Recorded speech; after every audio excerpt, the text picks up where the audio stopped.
युवराज, आपसे कौन मिलने आया है देखिए।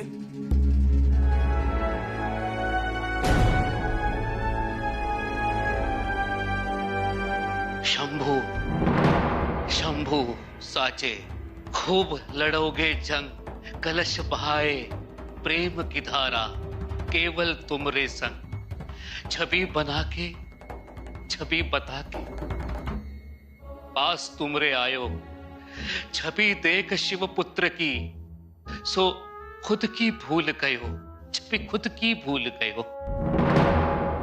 शंभू राजा, हम आप पर कौन सी भी निजी जिम्मेदारी नहीं डाल रहे हैं। आप पर बस एक ही जिम्मेदारी है, दक्षिण दिग्विजय का नेतृत्व।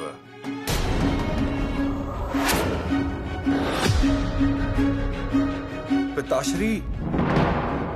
जी शंभू राजा। महाराज, दक्षिण की मुहिम तो प्रतिष्ठा की है और यह प्रतिष्ठा हमें शंभू राजा ला कर देंगे।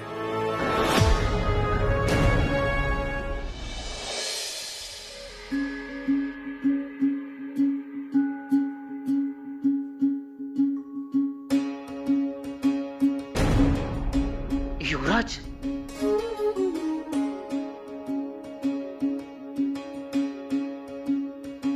आप कब पधारे पता ही नहीं चला, हमारा ध्यान ही नहीं था। होता भी कैसे, आप मां सरस्वती की तपस्या में लीन थे।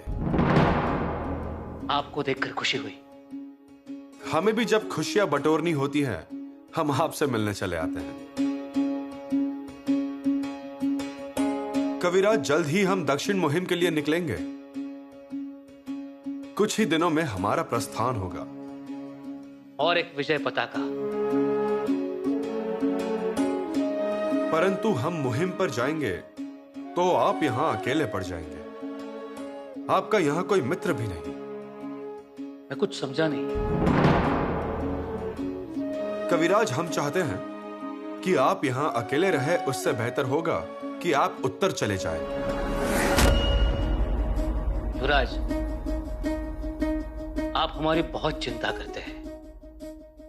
हम स्वराज्य में आए हैं, वो उत्तर में लौटने के लिए नहीं। मतलब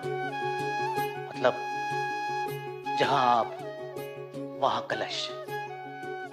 परछाई की तरह संग रहना चाहता हूं आपके। कविराज, मुहिम पर युद्ध होगा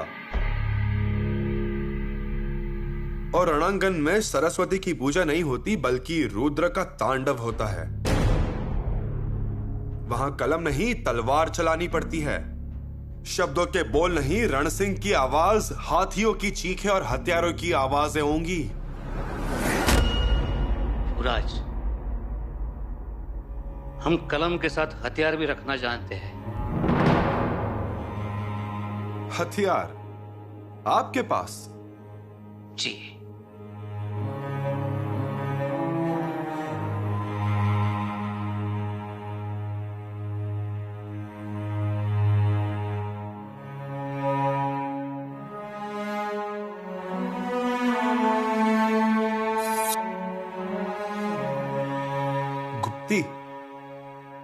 हमें अभी भी यकीन नहीं हो रहा। हम कलम के साथ दुश्मन का सिर कलम करना भी जानते हैं। काशी मथुरा में स्वयं के सुरक्षा के लिए इसकी आवश्यकता थी। इसे चलाना भी जानते हो या यूं ही? थोड़ा बहुत तलवार चला लेते हैं। बहुत खूब। वक्त आया तो जरूर चलाऊंगा।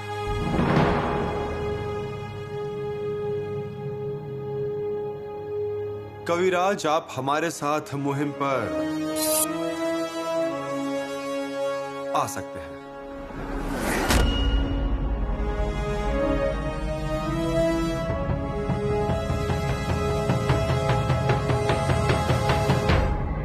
भाभी, अरे भाभी रुकिए तो। बिल्कुल नहीं। अरे हम नहीं चिढ़ाएंगे। आप हमेशा कहती हैं आप नहीं चिढ़ाएंगी और फिर चिढ़ाती हैं हमें। हम सच में नहीं चिढ़ाएंगे भाभी, रुकिए तो आप। भाभी, हमने कहा रुकिए। ये लीजिए। कुछ नहीं चाहिए हमें।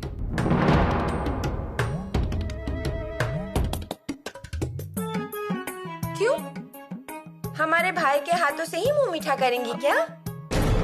देखिए देखिए रानू दीदी, आप हमेशा ऐसे कहती हैं। कुछ भी बोलेंगे तो आपको गुस्सा ही आएगा।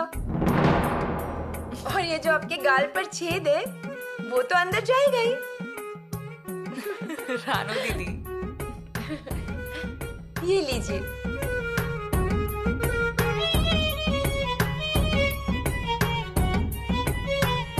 हमारे शंभू भाई दक्षिण मुहिम का नेतृत्व करेंगे और इसलिए हमारे ससुराल से 50 किलो मिठाई आई है किले पर। हमारे पति खुद लेकर आए हैं। एक मन? फिर अब दादा साहब के लिए इतना तो करेंगे ही ना, तो किया और करना भी चाहिए। दोनों में इतना प्यार जो है, मिठाई तो सिर्फ एक बहाना है। रानू जी,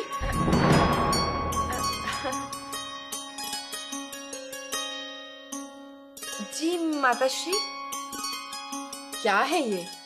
कितनी मस्ती करेंगी? हमें लगा पता नहीं क्या हुआ क्या नहीं। मुहिम पर जाने से पहले ही मुहिम जीत ली क्या? नहीं, वो हम मुहिम पर जाने से पहले तो कोई भी मिठाई बांट सकता है, लेकिन मुहिम से लौटने के बाद मिठाई बांटी तो उसमें होगी असली मर्दानगी। सही कहा आपने। ठीक है, बाल राजा को देखा क्या? नहीं माताश्री, पर हाँ थोड़ी देर पहले वो आंगन में खेल रहे थे। हम बुलाकर लाते हैं। नहीं, रहने दीजिए, हम जाकर देखते हैं।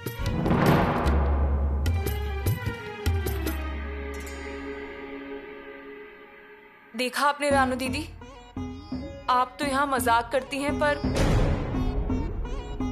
माताश्री क्या बात कहकर गई सुना ना आपने? भाभी, अरे हमारी माताश्री हमेशा से ही ऐसी है।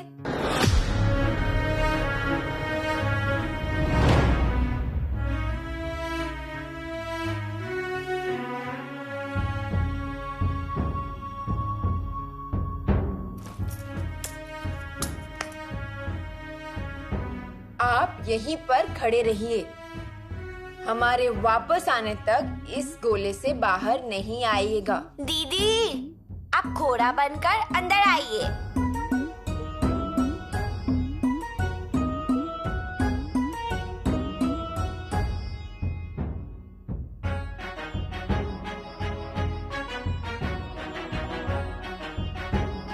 बैठ जाइए शंभू राजा।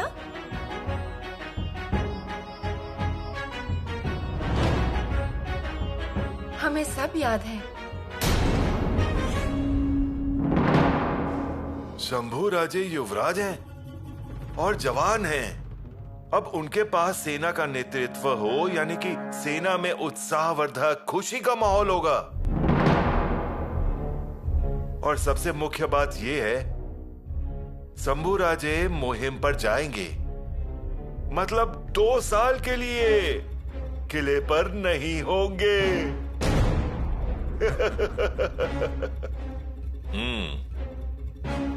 होशियार हो आप तो। आपके कहने का मतलब पहले नहीं समझ सका, पर अब समझ गया। हाँ, यहाँ दीवारों के भी तो कान है मोरोपंत, इसलिए जो भी कहना है वो समझ बूझ कर बोलना पड़ता है, नहीं तो बात सीधी महाराज तक पहुंच जाती है।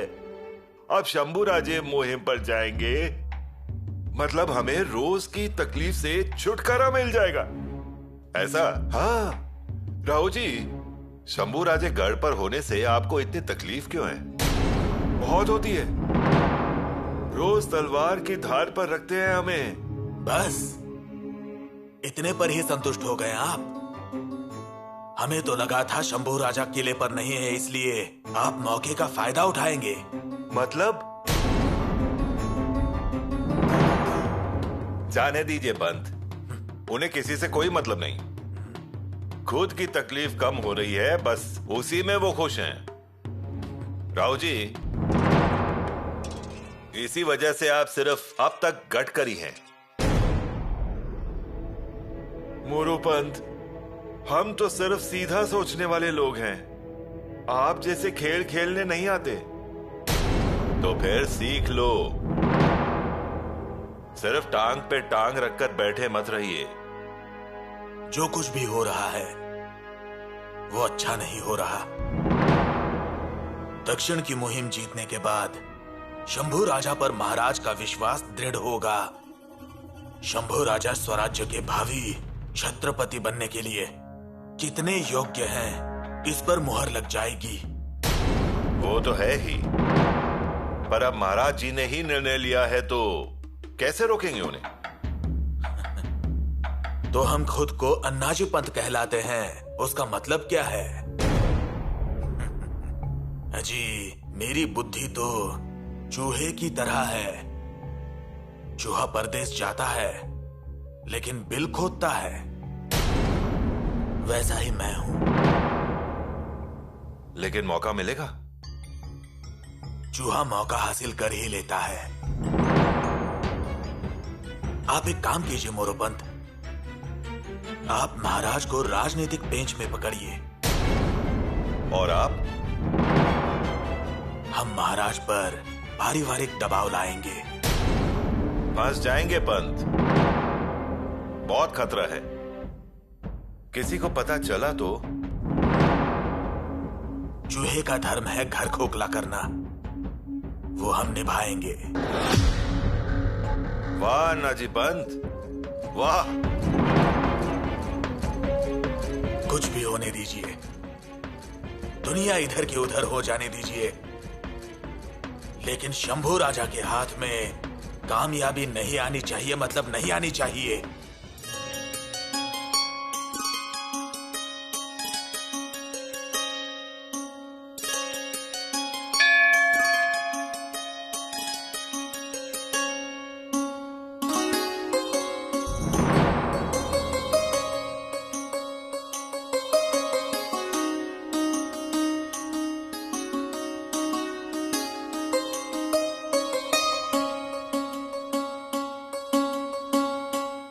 प्रणाम महारानी जी। आज जल्दी आ गए? जी, आज से नया राजा नया कानून हो सकता है। नया राजा? अरे आपको पता नहीं क्या महारानी जी, आपके बड़े बेटे को मौका मिला है। कितनी बड़ी बात है। जगदीश्वर ने येसु भाई को अपना आशीर्वाद दिया है। पंत, अजी, जगदीश्वर की सीढ़ियां घिस दिया आपने, लेकिन उसने तो आप ही को सीढ़ी पे बिठा दिया। मतलब पल भर के लिए ऐसा लगा पंत, जगदीश्वर के कारण स्वराज्य की मिठाई उनके पास और हमारे हाथ में शक्कर। बस बुरा लगता है मुझे बाल राजा का सोच के।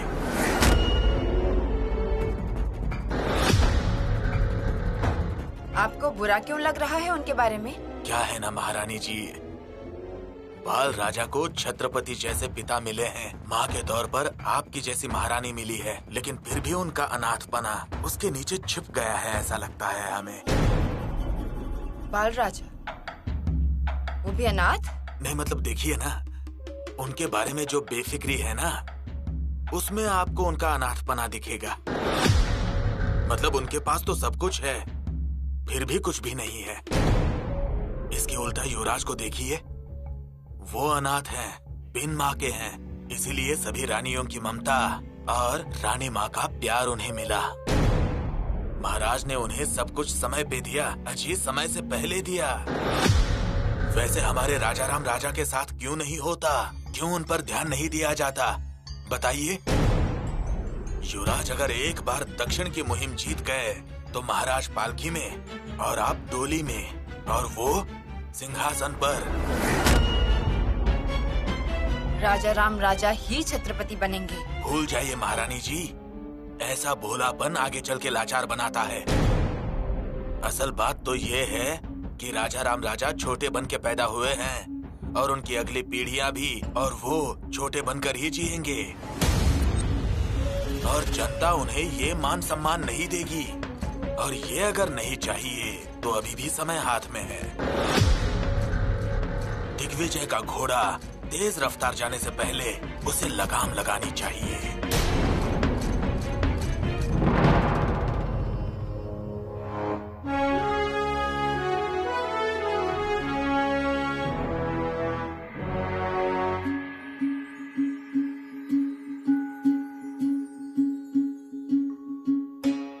युवराज, आइए, ये भाला देखिए। हमें ये कुछ अच्छा नहीं लग रहा। इस भाले की नोक थोड़ी लंबी होनी चाहिए थी। परंतु ये तो नहीं मुड़ेगा। उसी के लिए बीच में सीधी रेखा निकालनी होगी। पात्र भी झुकेगा नहीं और अचूक निशाना भी लग सकता है। लेकिन लक्ष्य भेद करने के लिए ताकत लगती है, और वो समय पर खाना खाने से आएगी। चलिए, खा लीजिए। रख दीजिए, खाते हैं हम।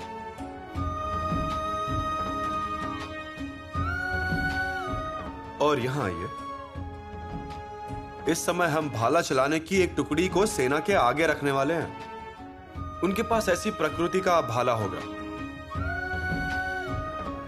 इसे पदाति कुंत कहते हैं। कुंत मतलब भाला। और ये जो बड़ा भाला है, ये अश्वकुंठ, ये घोड़ों की सेना के लिए। पहले खाना खा लीजिए और फिर आप। खाते हैं ना। युवराज, मुहिम की जिम्मेदारी आपके कंधों पर क्या आई? आप तो भूख प्यास ही भूल गए हैं। यीशु, हमारे पास समय कम और काम बहुत ज्यादा है। दशहरा के दिन सेना मुहिम के लिए बाहर निकलेगी। उसके पहले ये सब काम पूरा होना चाहिए। इस समय हमारा ध्यान है शस्त्र और हथियार पर। सैनिकों के हाथ में योग्य हथियार होने चाहिए, और हथियार ऐसे होने चाहिए कि हथियार देखते ही लड़ने वाले को जोश आना चाहिए। परंतु युवराज, हमारी वजह से आप भी खाना नहीं खाती। खाइए। युवराज, परंतु यीशु, आपको हमारी तलवार शत्रु के खूनों से भरी हुई तलवार देखनी है ना? ये तो भूल ही गया मैं। आज तलवार को धार कराने वाला और तलवार की हुनर जानकारी वाला ऐसा लोहार हमने बुलाया है। कोई है क्या उधर?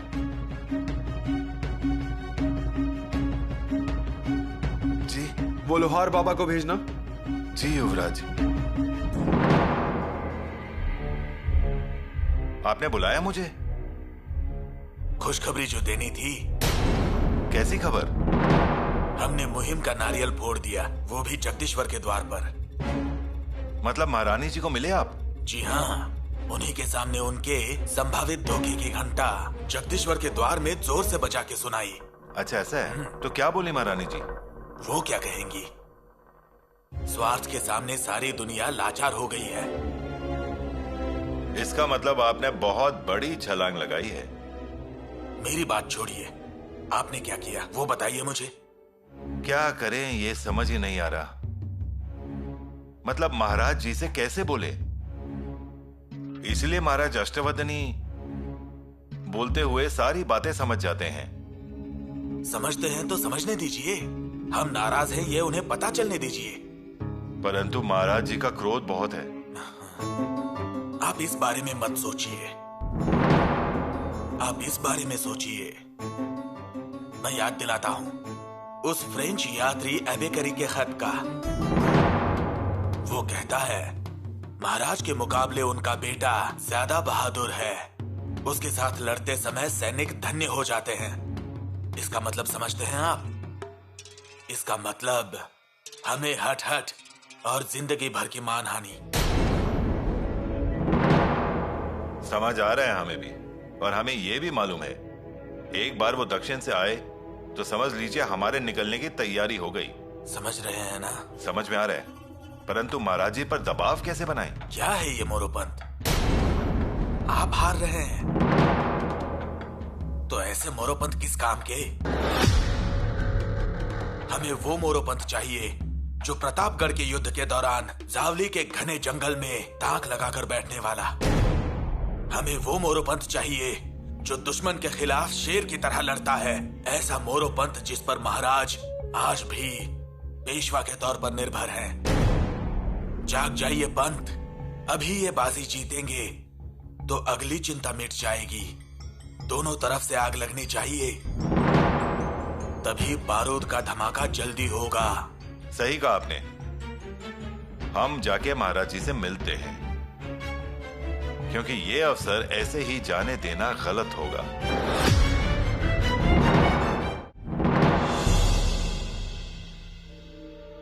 विजापुर की क्या खबर है? युवराज, वजीर खवस खान की हत्या करने के बाद सरदार बेलोल खान, ये आदिल शाह का वजीर होने के बाद उसने विजापुर में अराजकता मचा रखी है। बहलूल खान का हमें डर नहीं है, हमें चिंता है हुसैन खान मियाना और अब्दुल रहीम खान, इन दोनों सरदारों की। विजापुर में जाते ही हमें इन दोनों से तकलीफ जरूर होगी, और यह तकलीफ होगी कोप्पड़ के किले के आसपास। मतलब युवराज जी, इस हुसैन खान को हमें यहाँ रोकना चाहिए।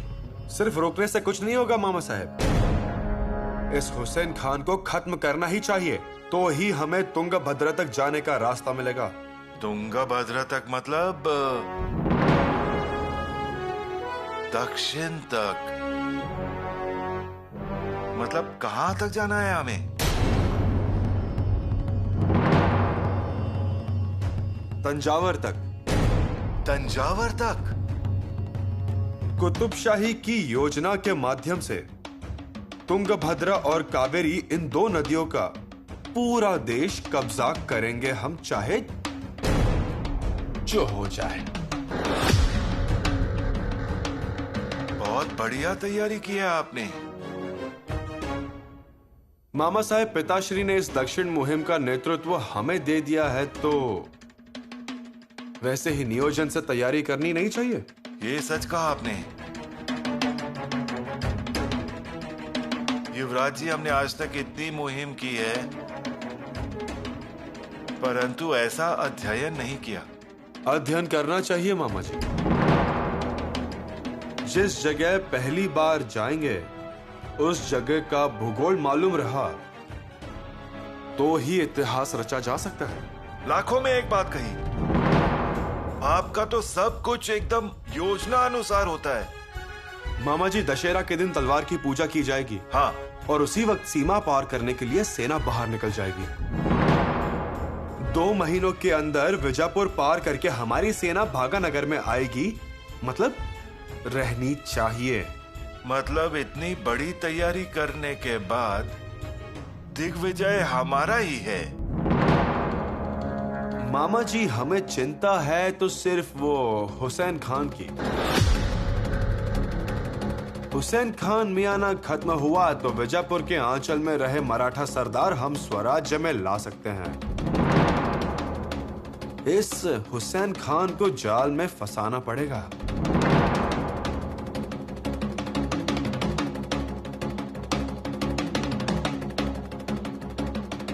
हुसैन मियाना, इसे तो अच्छी तरह पहचानते हैं हम।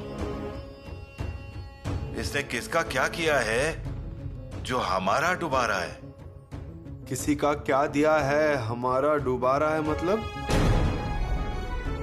झूठ मूठ फंसाया। उसे अच्छा सबक सिखाएंगे हम। बाकी युवराज जी, बहुत बड़ी तैयारी की है आपने। महाराज जी को तो बहुत गर्व होगा, देख लीजिए।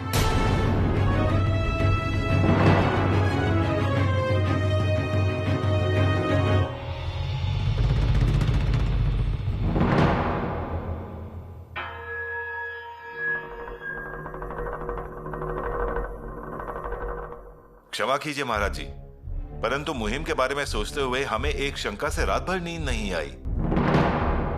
कौन सी शंका?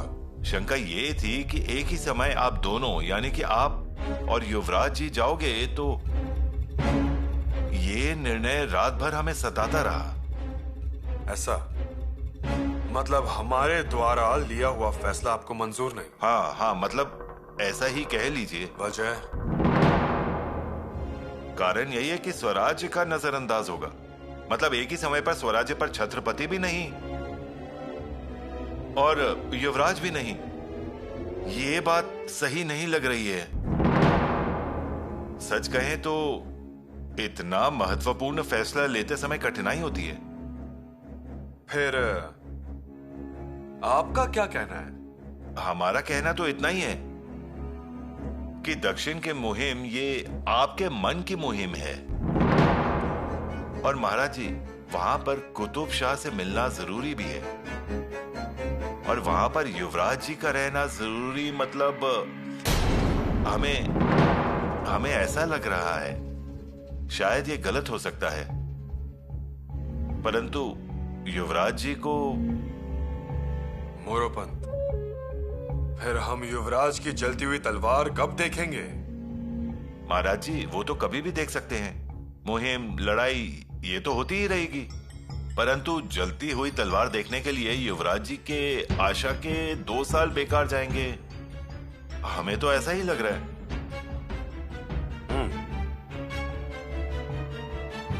इसके अलावा राज्य में 2 साल तक छत्रपति नहीं और युवराज जी भी नहीं, ये राजनीति की बात से ठीक नहीं लग रही है। महाराज जी, आप तो बड़े दिल के हो, आप सब पर भरोसा भी करते हैं। हमारे अभ्यास के अनुसार यदि राजा राज्य के बाहर ज्यादा समय रहे तो राज्य में हलचल मच जाती है और दुश्मन भी सावधान हो जाता है। यही मेरा अनुभव है। मोरोपंत, आपकी कही बात बिल्कुल सच है। इसीलिए तो महाराज जी, रात भर मुझे आंख ही नहीं लगी। हम इस मुद्दे पर विचार करेंगे। इस पर विचार जरूर कीजिए। इसके अलावा आपके हाथ में समय है महाराज। दक्षिण मुहिम पर कोई समस्या आनी नहीं चाहिए, और दक्षिण मुहिम भावनाओं के आधार पर नहीं रहे। मतलब युवराज जी बाहर जाए, परंतु तभी आप रायगढ़ पर रहे तो महाराज, एक ही समय पर आप दोनों बाहर निकले तो फिर महाराज जी, मुगल, सिद्दी, फिरंगी, इनके रास्ते तो साफ हो जाएंगे, और यही तो समस्या लग रही है। ठीक है।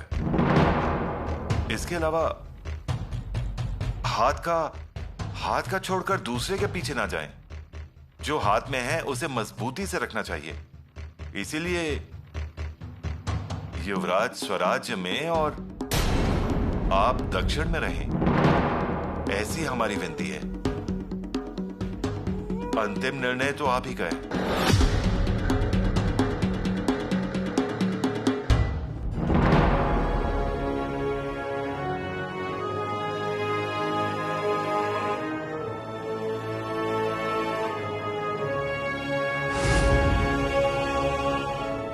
ये तलवार सही तो है ना? वृत्व बिंदु सही है? नहीं। तलवार का धातु शुद्ध है? युवराज, फौलाद कंगन की तरह खनक रहा है, इसमें दम नहीं है। राव जी नाना जी, हमारे पास ऐसी कितनी तलवारें हैं? अब ऐसी तलवारें 12,000 होंगी। वो सारी पिघला दीजिए। हमारे दिमाग में कुछ और चीज है। इस पिघलाए हुए धातु में चंद्र बट हट्टी धातु मिला दीजिए। हमारे पास धातु तो है ना? हाँ है, धातु है और परासी धातु भी है। ये तो अच्छा है।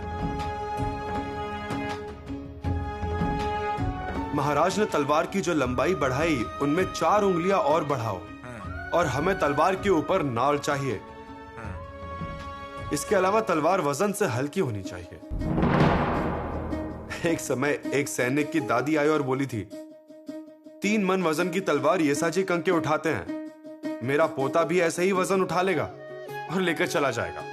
अजी 3 मन वजन में 25-30 तलवारें बन जाएंगी।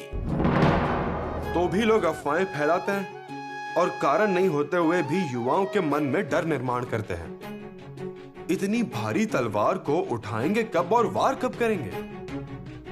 तो भी कई लोग तलवार का वजन बढ़ाते रहते हैं। युवराज जी, हमारी तलवारें वजन से हल्की ही हैं। उन्हें और हल्की कीजिए। जी। राव जी नाना, तलवार ऐसी होनी चाहिए कि 52 के 52 पवित्र खेलने आना चाहिए। दुर्गी, हनुमती, नरसिंगी, भीम रूपी पवित्र आनी चाहिए। इसके अलावा हम सभी को भी शत्रु को मात देना भी अच्छे से आना चाहिए। जी युवराज। जितने चाहिए उतने मजदूर ले लो। आपकी मेहनत का इनाम आपको जरूर मिलेगा, चिंता ना करें। राव जी नाना जी।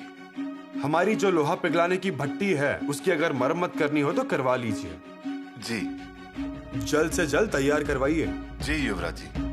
हथियार योद्धा को और योद्धा हथियार को समझना ही चाहिए।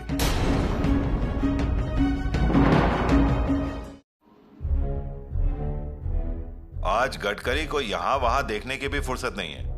पंत जी, फुर्सत मिलना बहुत कठिन है सेना के निकलने तक। हाँ वो तो है, लेकिन आप कहाँ जा रहे हैं? पंत, शंभुराजे ने पुरानी 12,000 तलवारें निकाल दी हैं। क्या मुहिम शुरू हो रही है फिर भी? हाँ बिल्कुल, नए धातु की तलवार बनाने की आज्ञा दी है। ये तलवारें पिघलानी हैं और उसके लिए बड़ी भट्टी लगाने की आज्ञा भी दी है। इसे क्या कहते हैं जानते हैं ना पंत? क्या मतलब? हसुआ तोड़ के कील बनाना। अभी कोई जरूरत थी क्या ये सब करने की? इन्हीं तलवारों से हमने दुश्मन को भगाया था ना।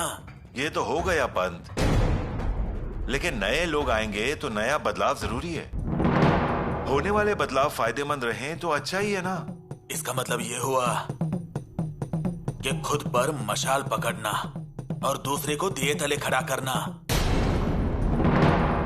महाराज को दिखना चाहिए ना कि युवराज कुछ अलग कर रहे हैं। बनाइए, आप तलवारें बनाइए, लेकिन हमें क्यों बना रहे हैं?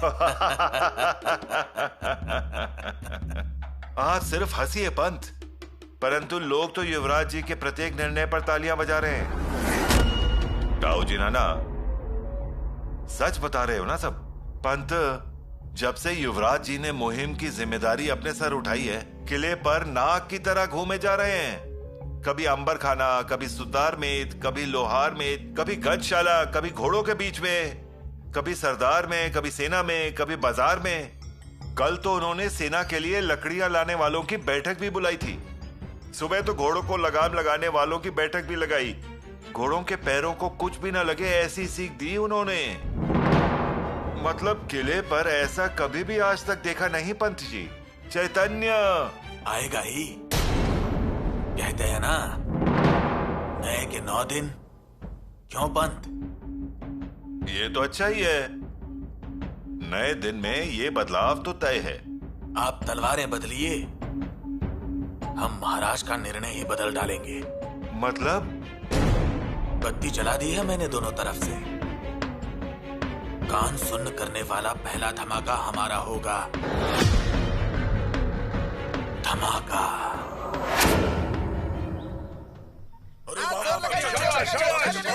चलो, बहुत बढ़िया, बहुत बढ़िया। और जोर लगाओ, जोर लगाओ। चलो, बहुत बढ़िया, हाँ, और जोर से।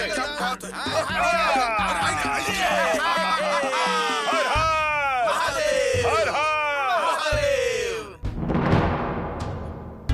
प्रणाम। उठो मत और कोई नमस्कार भी मत करो। ऐसे कैसे? अजी प्रणाम तो करना ही चाहिए। हम युवराज नहीं बल्कि सैनिक बनकर आए हैं आप लोगों के सामने। अजी लेकिन ऐसा बोलने से आप सैनिक थोड़ी ना हो जाएंगे। हमारे साथ पंजा लड़ाओगे? हमें भी आपकी ताकत देखनी है। अजी नहीं नहीं, अजी आप कहाँ और मैं कहाँ?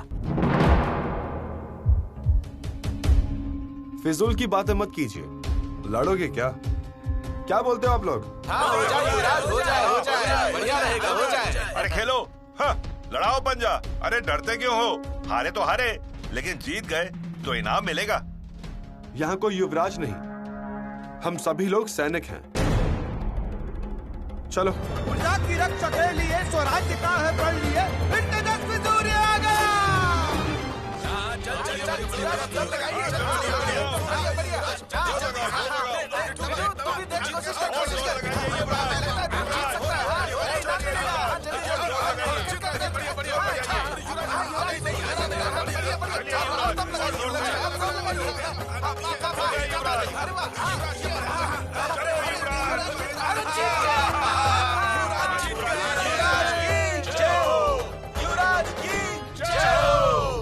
हार गया युवराज। वो सबने देख लिया। अपना हाथ आगे कीजिए।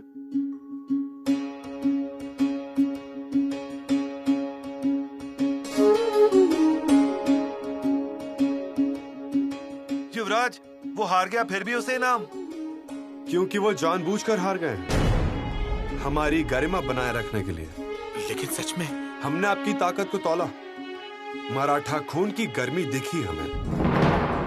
नाम क्या बताया आपने? जी मैं विठोजी चौहान। विठू जी चौहान, अब से आप सैनिक नहीं, युवराज।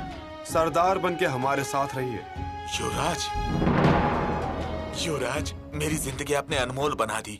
आपके हाथ से हाथ क्या मिला, मेरा जीवन और शरीर स्वर्णमयी हो गया। युवराज। विठू जी। युवराज की जय हो! युवराज की जय हो! युवराज की जय हो! युवराज की जय हो! युवराज की जय हो! युवराज की जय हो! जोश देखा आपने फौज का? अगर ऐसा ही चलता रहा तो हर हर महादेव की जगह एक दिन हर हर शंभू राजे ऐसा सुनाई देगा। ऐसा ही पूरा माहौल हो जाएगा। इसीलिए कहता हूँ धार बढ़ाइए। बढ़ा तो रहा हूं पंत। जो महाराज के सामने सेना ठोक के बताना चाहिए था, वो आपने बस यूं ही बता दिया। सच कहूं अन्ना जी पंत, अगर महाराज जी के सामने खड़े रहे तो उनके त्याग की बातें याद आती हैं और फिर अपने मन का गुस्सा, लोभ सब मिट जाता है। ऐसे में हम मिट जाएंगे।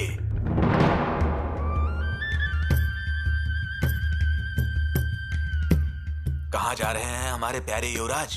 दादा साहब से मिलने। हमारे दादा साहब यही है ना? और आप बांधकर क्या लेके आए हैं? जामुन, वही देने हैं उनको। जामुन आप खाइए ना। हमारे हिस्से के हमने खा लिए, ये तो हम दादा साहब के लिए लाए हैं। ठीक है दीजिए। जिसका हिस्सा है उसे मिलना ही चाहिए। जाइए।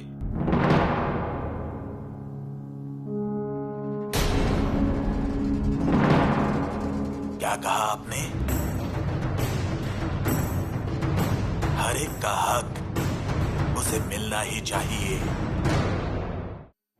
हम्बीराव, आप सेनापति हैं, इसलिए आपसे एक बात पूछनी है। हाँ पूछिए ना महाराज जी। ये दक्षिण मुहिम के वक्त हम और शंभू राजा दोनों भी स्वराज्य में नहीं होंगे तो कोई समस्या उत्पन्न हो सकती है? समस्या? कौन सी समस्या? फिर भी हम और शंभू राजा दोनों भी स्वराज्य में नहीं होंगे तो कोई मुसीबत आ सकती है। अब कौन सी समस्या है महाराज जी? अरे समय पर बलिदान देने वाले लोग आपने तैयार किए हैं, तो अब और कौन सी समस्या आएंगी? फिर भी हम और शंभू राजा दोनों भी स्वराज्य में नहीं होंगे। फिर ऐसा पहली बार तो नहीं हो रहा है स्वराज्य में। इसके पहले आप आगरा में थे तो स्वराज्य पूरी तरह से खड़ा भी नहीं हुआ था। अब तो स्वराज्य अपने पैरों पे पूरी तरह से खड़ा है। कोई हिम्मत नहीं कर सकता महाराज जी पर आक्रमण करने के लिए। आपकी बात से हम सहमत हैं। फिर भी हमारा ये विचार है कि जो बात हमारी नजरों से छूट रही है, वो बात हमारे मंत्री लोगों की नजरों से तो नहीं छूट रही। अब ऐसी बात की जड़ तक तो हम नहीं देख सकेंगे, पर एक बात पूरे दिल से बता देते हैं महाराज कि अब युवराज को मुहिम पर जाने से मत रोकिएगा। अरे युवराज जी मुहिम में हैं, इसी बात से फौज में कितना जोश आ गया है। सब जगह बस यही चर्चा है, शंभू राजे मुहिम पर आएंगे, शंभू राजे आएंगे, और हर जगह से सिर्फ तारीफों की बौछार हुई जा रही है। हम्बीराव, आप जो कह रहे हैं उस बात से हम सहमत हैं,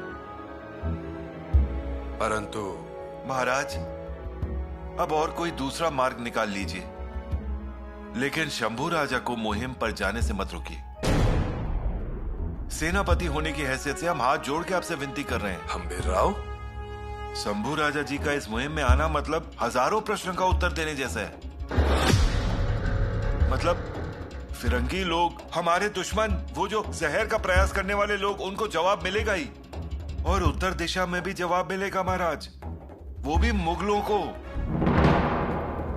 पंत, हम महाराज के किसी भी कामकाज में बाधा नहीं डालेंगे।